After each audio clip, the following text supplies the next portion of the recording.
안녕하세요. 책 읽어주는 편안한 엄마입니다. 오늘은 작가 최인의 단편 비어있는 방을 읽어드리겠습니다. 이 작품은 자본주의 사회에서 이용당하고 도태된 개인의 삶이 어떻게 부서져 가는가를 이야기하고 있습니다.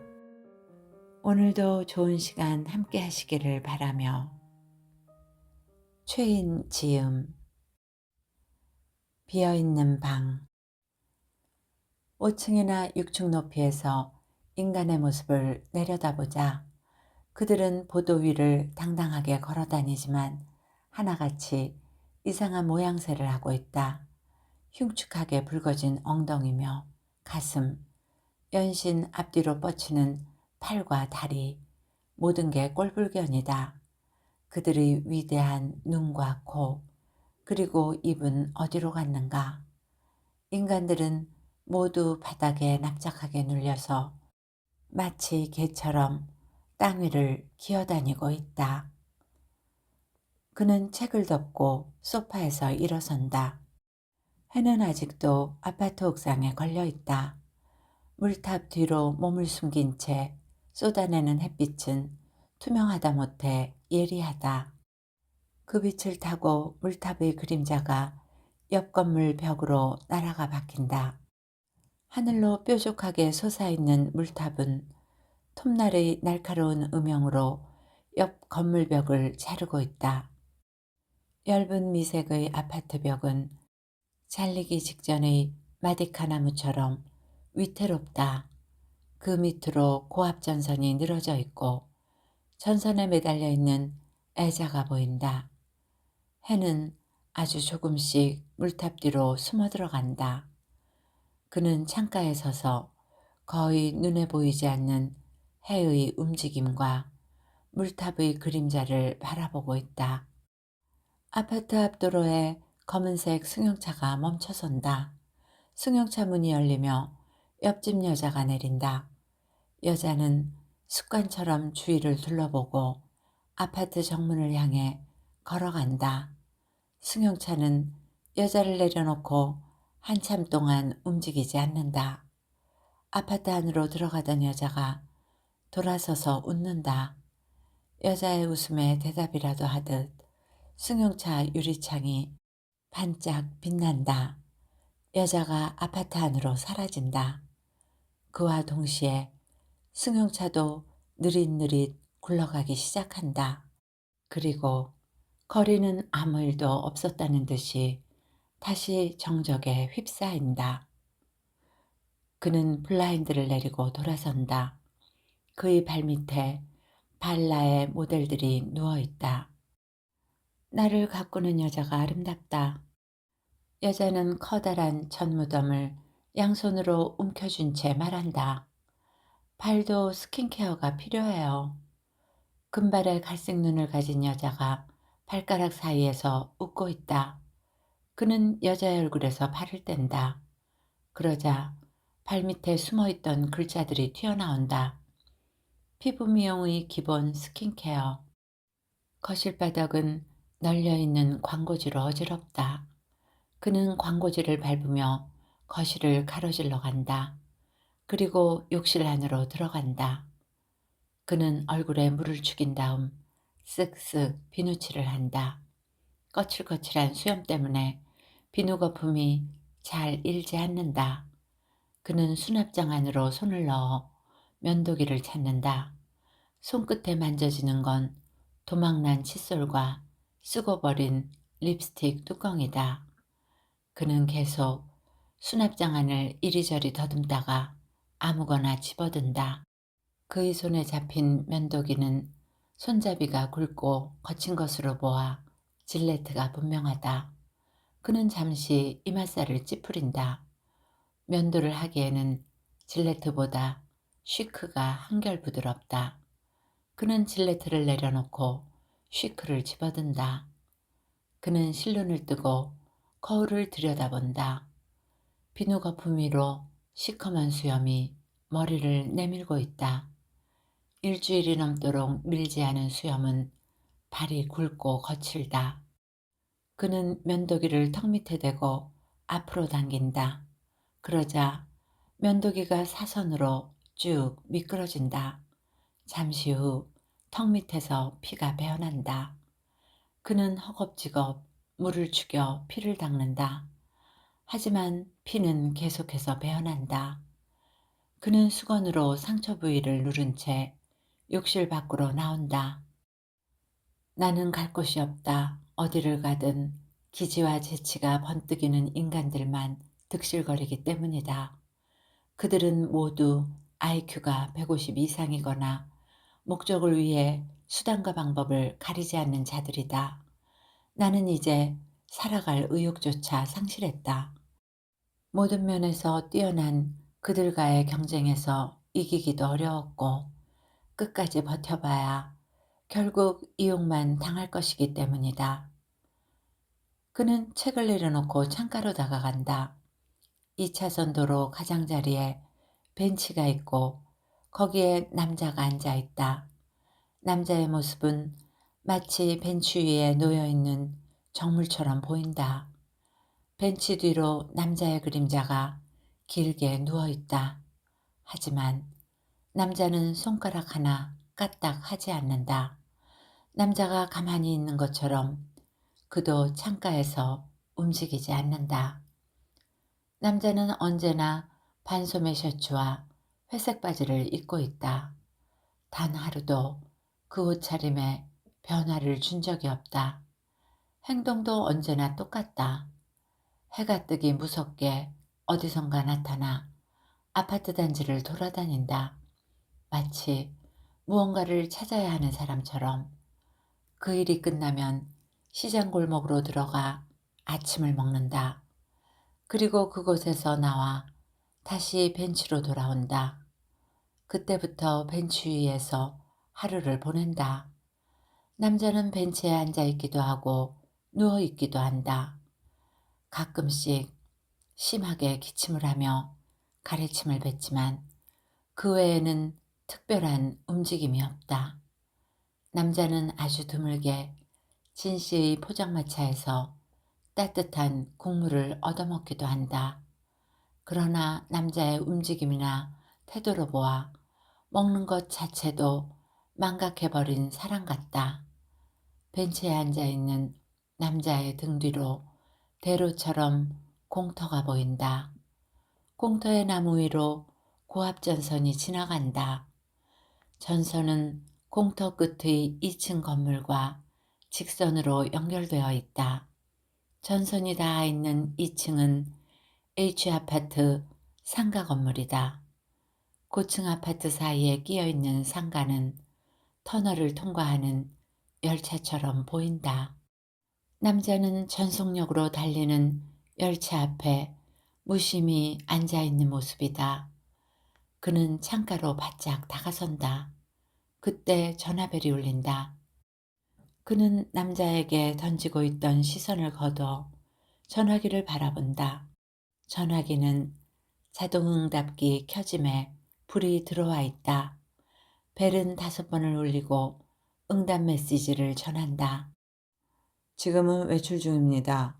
메모 남겨주세요. 나 퀸 광고 기획 박이야. 도대체 어떻게 된 거야? 사람 놀라게 해도 그렇지. 궁금해서 전화 걸었어. 들어오면 전화해줘. 그는 우두커니 서 있다가 돌아선다. 그리고 허리를 굽혀 거실 바닥에 흩어져 있는 팸플릿을 주워든다. 산마리노, 플레이보이, 보스렌자 신사정장, 남자 모델이 웃고 있다. 140 데니아의 초고탄력 스타킹, 발라의 여자는 요염한 포즈를 취하고 누워있다. 그는 다른 종이를 집어든다. 금색이 최고의 인공가슴, 하이테크 실리콘 바스트. 옆집 여자가 음악을 듣고 있다. 템포가 느리고 무거운 것으로 보아 클래식이 분명하다. 그녀가 클래식을 듣는 건 기분이 나쁘다는 징조다. 주로 재즈풍의 음악을 좋아하는 그녀에게 클래식은 폭풍의 서곡이나 다름없다. 그 새끼 누구야? 옆집 남자의 목소리가 토막토막 끊기며 들려온다. 빨리 못 돼? 당신이나 조심하고 다녀. 여자의 앙칼진 목소리도 뒤따라 들려온다. 그는 벽 쪽으로 귀를 세우고 있다가 천천히 돌아선다. 그리고 서재 안으로 들어간다. 서재 바닥에는 먼지가 하얗게 쌓여 있고 그 위에 발자국이 찍혀 있다. 먼지 위에 찍힌 발자국은 서재 입구에서 시작해 모두 컴퓨터 쪽을 향해 있다. 그는 먼지 위에 나 있는 발자국을 따라 조심스럽게 걸어간다. 그가 걸음을 옮길 때마다 먼지들이 풀썩 솟아올랐다가는 내려앉는다. 그는 컴퓨터 앞으로 다가가 파워 버튼을 누른다. 컴퓨터는 이내 날카로운 전자음을 내며 작동을 시작한다. 그는 메이즈 A 프로그램 속으로 들어간다. 메이즈 A 속의 방들은 온통 붉은 벽돌담과 푸른 철문으로 만들어져 있다. 그 푸른 문을 열고 나가면 또 푸른 문이 나오고 붉은 벽돌담을 통과하면 또 붉은 벽돌담이 앞을 가로막는다. 그는 푸른 문과 벽돌담 사이에 숨어있는 비밀 통로를 찾기 위해 안간힘을 쓴다. 그러나 아까운 시간만 흐를 뿐 탈출구는 보이지 않는다. 출발한 곳에서 멀어질수록 주위는 점점 더 어두워지고 힘은 떨어져 간다. 어디선가 에너지를 보충받아야 한다. 그렇지 않으면 아예 돌아가지도 못한다. 그는 땀을 흘리며 높은 담 사이를 헤맨다. 하지만 아무리 헤치고 나가도 끝이 없다. 이제 빛은 완전히 사라졌다. 남아있는 건 괴물의 음산한 숨소리뿐이다. 그는 마우스를 밀어놓고 자리에서 일어선다. 그리고 서재 밖으로 나간다. 남자는 어둠이 내리기 시작한 거리를 아무런 표정 없이 바라보고 있다. 그러한 남자의 모습은 마치 아파트 담장과 함께 굳어버린 콘크리트 조형물처럼 보인다. 남자 앞에 진 씨의 봉고 트럭이 멈춰선다. 진 씨는 콧노래를 흥얼거리며 차에서 내린다. 그리고 조심스럽게 적재함 천막을 걷어올린다. 그러자 적재함 속에 숨겨져 있던 포장마차가 모습을 드러낸다. 진 씨는 주위를 둘러본 후 플라스틱 의자를 보도 위에 늘어놓는다. 진 씨가 벤치의 남자를 향해 씩 웃는다. 남자는 아무런 반응도 보이지 않는다. 진 씨는 적재함 밖으로 음식물과 술병을 가지런히 진열한다. 그는 실직한 사람답지 않게 얼굴이 밝다. 정말 되지 않을 거야? 잠잠하던 옆집에서 다시 고함 소리가 들려온다. 지금 누가 누구한테 큰 소리 치는 거야? 진 씨는 아주 가끔씩 공원 쪽을 쳐다본다. 진 씨가 올려다보는 공원 언덕에는 S 모텔이 자리 잡고 있다. 누구든 모텔로 가기 위해서는 반드시 진 씨의 포장마차 앞을 지나가야 한다. 거리는 아주 조금씩 어두워지고 있다. 나는 아무 일도 하지 않고 방 안에 틀어박혀 있었다. 끼니도 거르고 잠도 자지 않았다. 아파트 출입문은 이중으로 잠그고 안전걸쇠도 단단히 걸어두었다. 나는 밖으로 나간다거나 창문을 열거나 불을 켤 엄두조차 내지 못했다. 그는 요란하게 울리는 전화벨 소리에 놀라 책에서 눈을 뗀다. 어미다. 얼마 안 되는 돈이지만 통장에 입금시켰다. 아무 말 말고 쓰거라. 그리고 끼니는 제때 찾아 먹어야 해요. 그래야 건강 해치지 않는다. 내 며칠 후에 가보마. 에이그, 남편 복 없는 기 자식 복은 있겠누. 그는 다시 창문 아래로 눈을 던진다. 그때 진 씨의 포장마차 앞에 승용차 한 대가 멈춰선다. 승용차 문이 열리고 20대로 보이는 여자와 중년 남자가 내린다. 그들은 손을 잡은 채 포장마차 앞으로 다가간다. 진 씨는 허리를 굽실거리며 그들을 맞이한다. 두 남녀는 포장마차 앞에 놓여 있는 의자에 앉는다. 그들은 어두워지는 거리를 바라보며 귀옛말을 주고받는다. 진 씨가 그들 앞에 음식물을 내놓는다. 여자가 남자의 얼굴을 빤히 올려다보며 뭐라고 말한다. 남자도 여자를 똑바로 쳐다본다. 여자의 빨간 립스틱이 쉴 새 없이 움직인다. 남자가 여자의 어깨를 당겨 안는다. 여자가 남자의 어깨에 머리를 기댄다. 남자가 여자의 등을 가볍게 두드린다. 여자가 환하게 웃는다. 그들은 이내 모텔 쪽을 바라보며 즐거운 듯이 웃고 떠든다. 그는 창가에서 한 걸음 물러선다. 아파트 옥상에 걸려있는 붉은색 노을 위로 비둘기가 날아오른다. 비둘기는 한 무리씩 떼를 지어 건물 사이를 날아다닌다. 벤치에 앉아있는 남자의 시선도 아파트 옥상을 향해 있다. 남자가 보고 있는 건 비둘기가 아니면 노을이다. 노을은 상처에서 배어나는 혈흔처럼 연한 살색 건물을 붉게 물들이고 있다. 건물 한쪽 귀퉁이를 베어문 것 같은 노을은 점점 더 빨갛게 물들다가 한순간에 사라진다. 네가 나한테 해준 게 뭐 있다고 패는 거야, 패기를. 악을 쓰는 여자의 목소리가 벽을 타고 넘어온다. 너 오늘 죽는 날인 줄 알아. 남자의 목소리도 악에 받쳐 있다. 빨간 노을이 아파트 옥상에서 완전히 사라지고 난 뒤에야 그는 창가에서 물러선다. 그때서야 그는 하루 종일 먹은 게 없다는 생각을 떠올린다. 그는 주방 쪽으로 걸어간다. 주방의 식탁 위에는 먹다만 음식들이 아무렇게나 널려 있다. 그는 냉장고 문을 열고 안을 들여다본다. 그러나 먹을 만한 음식물은 보이지 않는다. 냉장고 안에는 시든 사과 서너 개와 먹다만 꽁치 통조림, 그리고 자연촌 연두부 반도막, 스파클 식수, 골드 마요네즈와 쭈글쭈글한 당근 몇 개가 처박혀 있을 뿐이다. 그는 냉장고 문을 닫고 식탁 위에 놓여 있는 빵 조각을 집어든다. 그리고 커피포트에 물을 채운다. 그는 거실 바닥에 흩어져 있는 팸플릿을 주워든다. 팸플릿에서는 전라의 여자가 머드팩을 하고 있다. 고대 그리스 로마 시대부터 사용했다는 머드팩은 클레오파트라가 나일강의 이토 진흙으로 팩을 한 것으로부터 시작되었다. 그는 발끝에 걸리는 또 다른 종이를 집어든다.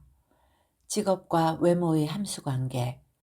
알몸의 남자 6명이 얇은 천으로 성기만 가린 채 웃고 있다. 그들은 소리친다. 왓츠 히. 그는 허리를 굽혀 신문지를 뒤적인다. 종이를 뒤질 때마다 그 위에 쌓여있던 먼지가 날아오른다. 하지만 그는 행동을 중단하지 않는다. 그의 입에서 마른 기침이 튀어나온다. 그때 전화벨이 울린다. 당신 왜 약속 지키지 않는 거예요? 당신이 이렇게 뻔뻔스러운 사람인지 몰랐어요. 내 말 듣고 있어요? 듣고 있다면 전화 받아요. 아내의 목소리는 날이 서 있다. 그는 종이를 뒤지다 말고 일어선다. 당신 정말 집에 없어요? 좋아요. 경고하겠는데 앞으로 대치동에 전화해서 속 긁어놓지 말아요. 우리 엄마는 이제 당신 장모가 아니니까. 그리고 혜원이도 만나지 말고요. 자동응답기는 아내의 앙칼진 목소리를 쏟아놓고 끊어진다. 그는 담배를 집어들고 창가로 다가간다. 거리는 서서히 어둠에 잠기고 있다. 어둠이 내리는 것과 동시에 남자도 벤치에서 일어선다. 인연 사람 잡겠네. 잠잠하던 옆집에서 다시 악쓰는 소리가 들려온다. 그거 내려놓지 못해? 남자가 떠난 벤치 주위는 적막감마저 감돈다. 가끔씩 라이트를 켠 승용차가 모텔 쪽으로 올라갈 뿐이다. 모텔을 향해 속도를 내던 승용차들은 모두 D 아파트 입구에 설치된 속도 방지턱 앞에서 급정거한다. 차들의 이러한 모습은 마치 모텔을 향해 한 차례씩 절을 하는 것처럼 보인다. 거리가 다시 조용해진다. 거리가 조용한 것처럼 진 씨의 포장마차에도 손님이 없다. 진 씨는 이따금씩 모텔 쪽으로 눈을 던지지만 누구를 기다리고 있는 것 같지도 않다. 그는 블라인드를 내리고 돌아선다. 그는 요란한 전화벨 소리에 눈을 뜬다. 시계는 벌써 오전 11시를 가리키고 있다. 아빠, 나 혜원이야. 전화 좀 받아봐. 아직 안 일어났어? 엄마가 아빠한테 전화하면 혼내준다고 그랬어. 그래도 난 아빠가 좋아. 아빠도 나 보고 싶었지? 모레가 내 생일인데 꼭 와야 돼. 안녕. 그는 침대에 누운 채 천장을 응시한다. 그런 상태로 한참 동안 누워 있다가 천천히 일어선다. 그리고 창가로 다가간다. 창밖은 먹구름이 낀 하늘과 날아떨어지는 빗줄기가 보인다. 그는 창문을 열고 거리를 내려다본다. 남자가 우산을 받쳐든 채 몰아치는 비바람과 싸우고 있다. 남자의 우산은 금방이라도 날아갈 것 같다. 남자 앞으로 미니스커트 차림의 여자가 지나간다. 분홍색 우산 밑으로 여자의 긴 머리카락이 날린다. 비바람에 날리는 여자의 머리카락은 우산 가장자리를 따라 부채살처럼 흩어진다. 여자는 벤치에 앉아 있는 남자를 힐끗 쳐다보고 모텔 쪽으로 올라간다. 그는 창문을 닫고 거실로 나간다. 거실은 아직도 광고지로 어지럽다. 그는 광고지를 밟으며 현관 쪽으로 걸어간다. 그리고 통기구 밑에 떨어져 있는 우유와 신문을 집어들고 돌아선다. 그는 거실 쪽으로 가려다 말고 주춤 멈춰선다. 그의 발걸음을 붙잡는 건 몇 달씩 밀린 청구서들이다. 그는 허리를 굽혀 청구서 뭉치를 집어든다. 그때 초인종이 울린다. 그는 깜짝 놀라 몸을 움츠린다. 다시 초인종 소리가 길게 공기를 찢는다. 그는 잠시 숨을 멈추고 밖의 동정을 살핀다. 초인종 소리는 코앞에서 울리고 있다. 그는 천천히 보안경으로 눈을 가져간다. 배를 누르고 있는 사람은 신문보급소 수금사원이다. 우락부락한 체격의 남자는 얼굴에 핏대까지 올리며 서 있다. 그는 보안경에 눈을 박은 채 숨소리조차 내지 않는다. 수금사원은 한참 동안 배를 눌러대다가 돌아간다. 그는 머그잔에 우유를 따른다. 그리고 빵 조각을 들고 창가로 다가간다. 남자의 우산은 거의 다 찢어져 가고 있다.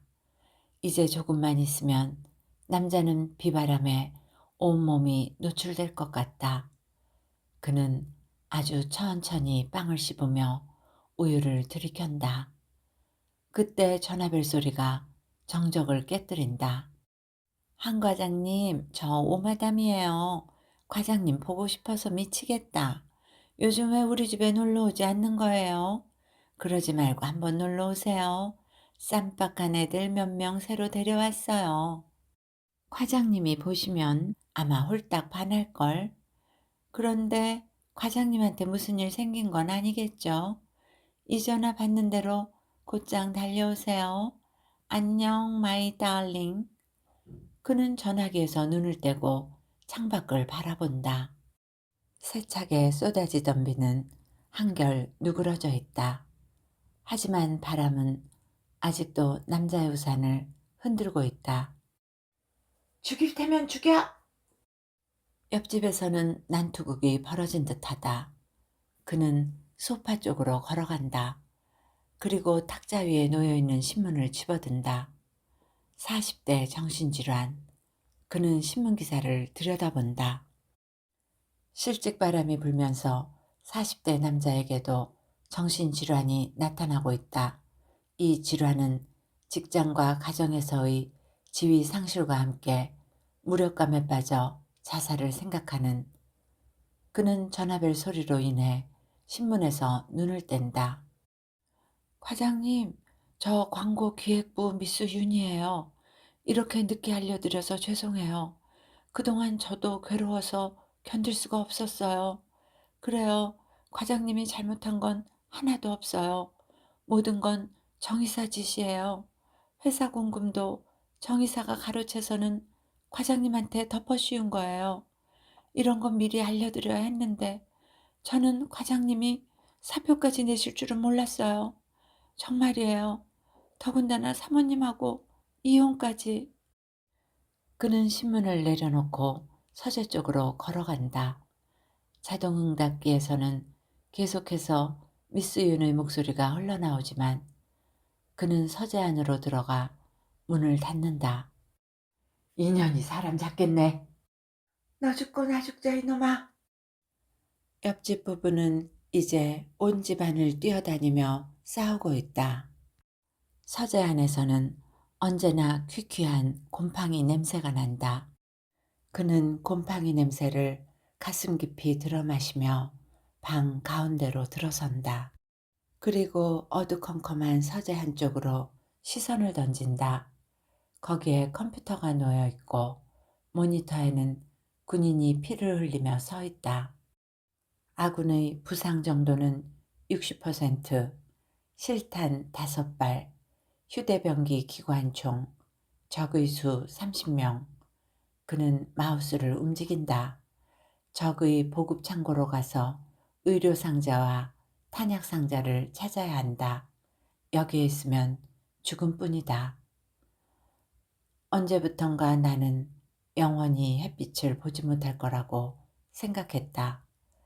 그러나 점차 어둠과 죽음의 공포에 익숙해졌다. 어떤 의미에서 죽음이란 그다지 무섭지도 않고 또 슬프지도 않은 것이었다. 그것은 이 세상에 존재하는 자연현상 중 하나일 뿐이니까. 그는 죽음 하고 중얼거리며 책에서 눈을 뗀다. 어느새 비가 그치고 간간히 햇살이 비친다. 남자는 벤치에 비스듬히 앉아 온몸으로 햇살을 받고 있다. 옆집 부부의 싸움도 소강 상태에 들어간 듯 가벼운 발걸음 소리만 들린다. 남자 뒤쪽 공터에 숫고양이가 나타난다. 숫고양이는 아파트 지하 창고에서 살고 있는 놈이다. 놈이 보금자리로 정한 B동의 지하 창고는 언제나 어둡고 음습하다. 놈이 언제부터 그곳에서 살고 있는지는 알 수 없다. 하지만 그곳을 떠날 생각이 없다는 건 확실하다. 고양이는 아파트 A동과 B동 사이의 풀밭에서 어슬렁거리고 있다. 비가 그친 공터는 물기를 머금은 풀들로 싱그럽다. 고양이는 유난히 물기를 싫어하는 것 같다. 앞쪽으로 몇 걸음 가지 않아 발을 흔들며 물기를 털어낸다. 벤치에 앉아있는 남자가 쿨럭거리며 기침을 한다. 고양이는 잠시 행동을 멈추고 남자를 바라본다. 그때 A동 모퉁이에서 몰골이 사나운 개가 뛰어나온다. 고양이는 개를 발견하고 재빨리 B동 지하 창고 안으로 숨는다. 개는 고양이가 들어간 창고 안을 한참 동안 들여다보다가 남자가 앉아있는 벤치 쪽으로 다가간다. 개는 남자의 발끝에 코를 대고 킁킁거린다. 남자가 개를 정겨운 눈으로 내려다본다. 개도 남자를 올려다본다. 개의 털은 흙먼지가 뒤엉켜 있어 차라리 잿빛으로 보인다. 그는 창가에서 돌아선다. 그리고 주방 쪽으로 걸어간다. 커피포트에 물을 붓고 코드를 꽂는다. 그리고 다시 거실로 돌아간다. 그때 전화벨이 울린다. 그는 반사적으로 몸을 움츠린다. 자동응답기에서는 그의 목소리가 흘러나온다. 지금은 외출 중입니다.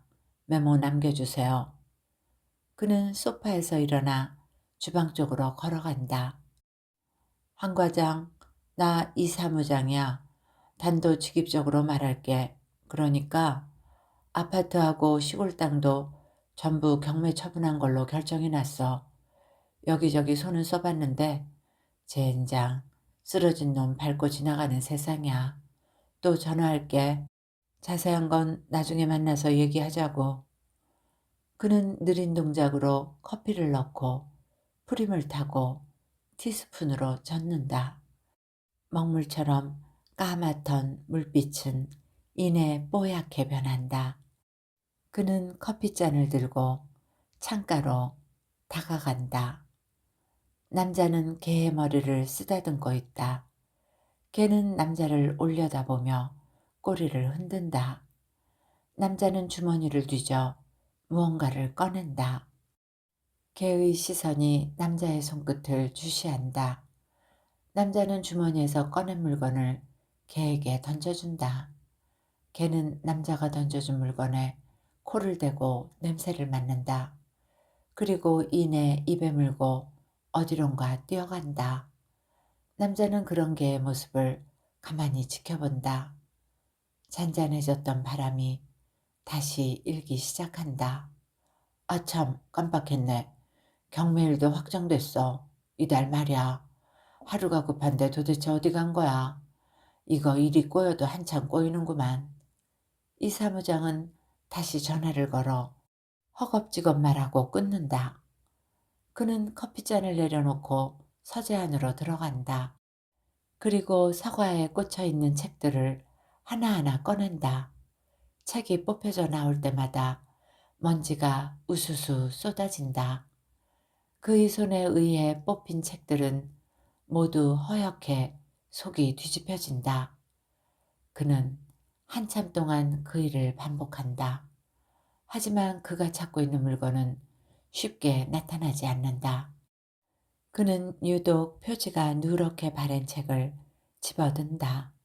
그리고 천천히 책갈피를 넘긴다.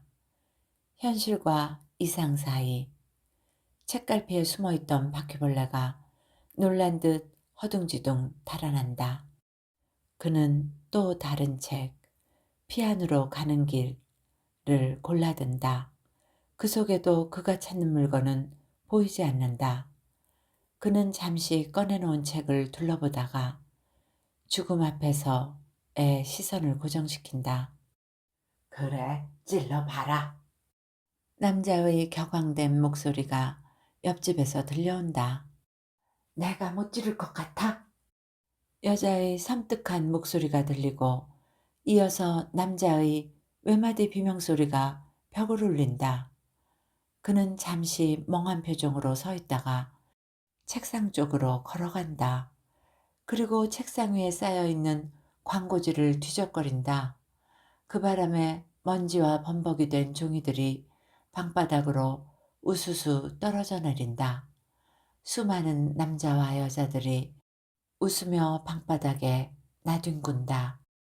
그의 시선이 무의식적으로 발라의 여자들을 쫓아간다. 그때 여자들 사이에 끼어있는 검은 약봉지가 보인다. 그는 그 약봉지를 집어든다. 그리고 바지 주머니에 집어넣고 거실로 나간다. 남자는 심하게 기침을 하고 있다. 남자의 머리카락이 바람에 날린다. 개는 기침을 하고 있는 남자를 빤히 올려다본다. 남자가 개의 목덜미를 쓰다듬는다. 개는 꼬리를 흔들며 낑낑거린다. 잠시 후 남자는 주머니를 뒤져 무언가를 꺼내 개에게 던져준다. 개는 남자가 던져준 물건을 입에 물고 달려간다. 뛰어가는 개의 목걸이에서 햇빛이 반짝 빛난다. 남자는 기침을 하면서도 이러한 행동을 반복하고 있다. 나 마케팅부 강인데 한 과장, 당신 정말 이럴 수 있어? 광고업계는 신용이 목숨이야. 누구 죽는 걸 보고 싶어서 그래? 이거 큰일 낼 사람이구만. 알고 있겠지만 사흘 안으로 자금 메워놓지 않으면 나도 이젠 가만히 있지 않겠어. 전화기는 격앙된 목소리를 쏟아놓고 다시 조용해진다. 창밖의 남자는 이제 사시나무 떨듯 떨고 있다. 그때 어디선가 앰뷸런스의 사이렌 소리가 들려온다. 그 소리는 점점 더 가깝게 다가온다. 그는 블라인드를 내린다.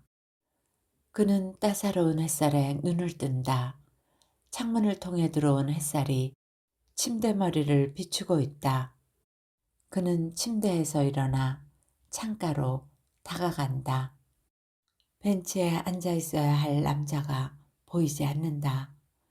그는 고개를 돌려 시계를 바라본다. 시계는 벌써 오후 1시를 가리키고 있다. 간밤에 마신 술 때문인지 머리가 지근거린다. 그는 침실에서 나와 주방 쪽으로 걸어간다. 그리고 냉장고 문을 열고 스파클 식수를 꺼낸다. 그는 물을 마시며 거실 쪽으로 간다. 이상할 정도로 주위가 조용하다. 옆집 부부의 싸우는 소리도 들리지 않는다. 그는 습관적으로 자동응답기의 재생 버튼을 누른다. 여기는 전화국입니다. 귀하의 전화요금이 연체되었으니 속히 납부하시기 바랍니다. 삐. 나 형구다. 네 승용차 팔렸다. 돈은 예금 계좌에 넣을게. 삐. 어미다. 시간 나면 김치 가져다 먹어라. 내가 가져다 주면 좋겠는데 요새 천식이 도져서. 삐. 과장님, 저 이주임입니다. 짐 안 가져가실 겁니까? 회사에서 짐 치우라고 난립니다. 전화 주십시오. 삐. 여보세요. 여기 삼천리가스 동부 대리점인데요. 가스 요금이 연체되었으니 속히 납부하시기 바랍니다.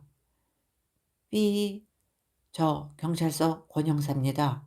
조사할 게 있으니 6월 30일 10시까지 수사과로 출두해 주시기 바랍니다. 삐. 나 황이야. 아무리 그래도 그렇지 친구 돈까지 떼어먹을 수 있냐? 우리 집 담보로 돈 빌린 거 너도 알지? 나 그거 날리면 거지다 거지. 그는 정지 버튼을 누른다. 발밑에서 벌거벗은 여자가 웃으며 말한다.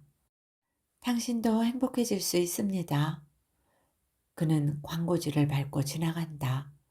하지만 광고지는 계속해서 앞을 가로막는다.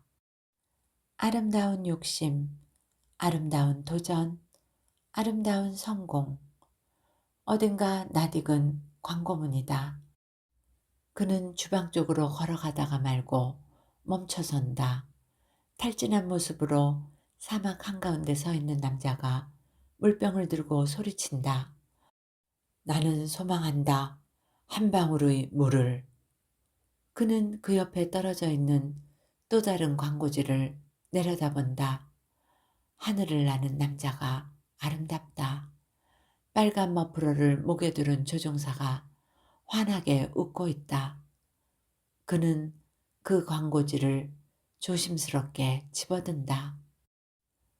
어느 날 나는 알지 못할 힘 같은 걸 느꼈다. 마치 오랫동안 땅속에 숨어 있다가 기어나온 매미와 같은 힘이었다. 그렇다. 나 자신이 매미 같은 존재였다. 몇 주일을 살기 위해 수천 일을 어둠 속에서 꿈틀거리는 나는 이제 어둠을 뚫고 나가 화려한 삶을 끝마치는 그날까지 마음껏 날며 소리 지를 것이다. 그는 책을 내려놓고 창가로 다가간다. 벤치는 텅 비어 있다. 햇빛이 내리쬐는 벤치 옆에 몰골이 험한 개가 앉아 있다. 개는 누군가를 기다리는 것처럼 주위를 두리번거린다. 콧노래를 흥얼거리며 지나가던 청년이 개를 힐끗 쳐다본다. 그리고 주머니에서 무언가를 꺼내 던져준다. 그러나 개는 꼼짝도 않는다. 개의 주변으로 아이들이 몰려든다. 아이들은 개를 만져보기도 하고 꼬리를 잡아당겨 보기도 한다. 개는 그런 아이들이 귀찮게 느껴지는지 한 차례 컹 짖는다. 아이들이 깜짝 놀라 뒤로 물러선다. 개는 다시 먼 하늘을 쳐다보며 움직이지 않는다. 그는 한참 동안 거리를 내려다보고 있다가 블라인드를 내린다. 그리고 침실로 들어가 외출복으로 갈아입는다.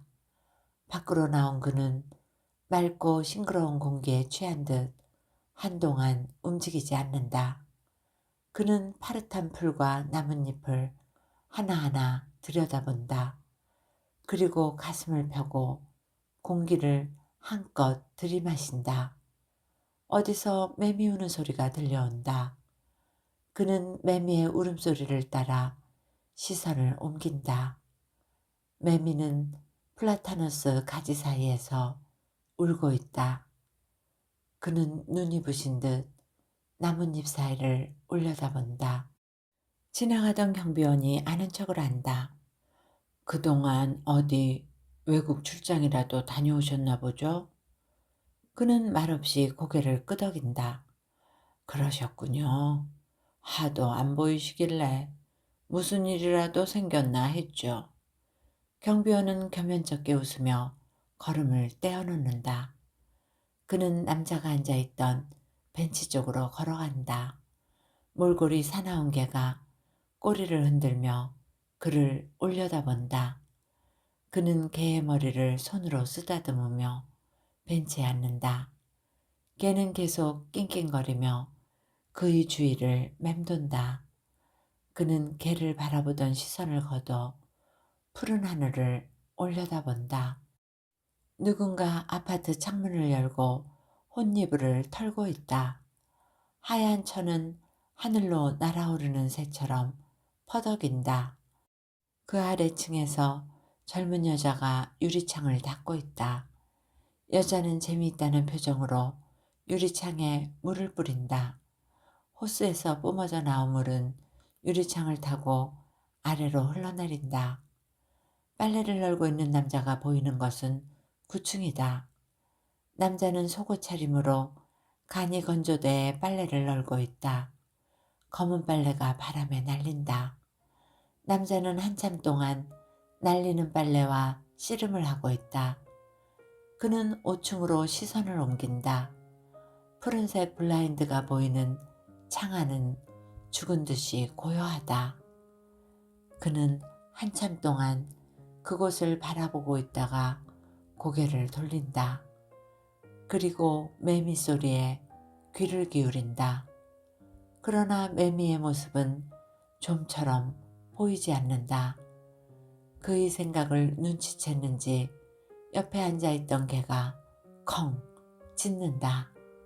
그와 동시에 매미가 푸드덕 날아간다. 매미는 검은 점을 남겨놓으며 하늘 저편으로 사라진다. 개는 매미가 사라진 하늘은 멀거니 바라보다가 다시 벤치 아래 웅크리고 앉는다.